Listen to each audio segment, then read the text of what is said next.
Hello everyone, in this video I'm going to show you how to get the link of your survey that you created in SurveyMonkey. So first of all, open up the SurveyMonkey app. Now once you're in the app, click on surveys, the second button at the bottom right here. Now in here you would find your survey. Now in here click on this button right here. Now in the summary page, click on send right here.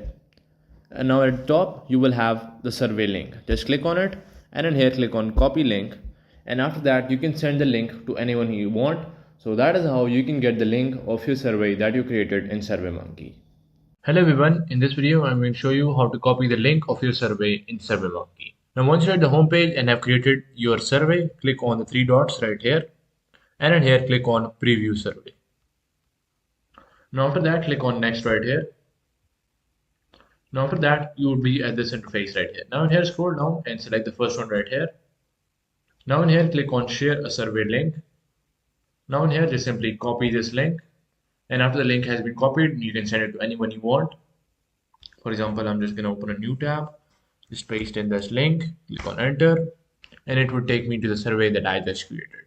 So that is how you can copy the link of your survey in SurveyMonkey.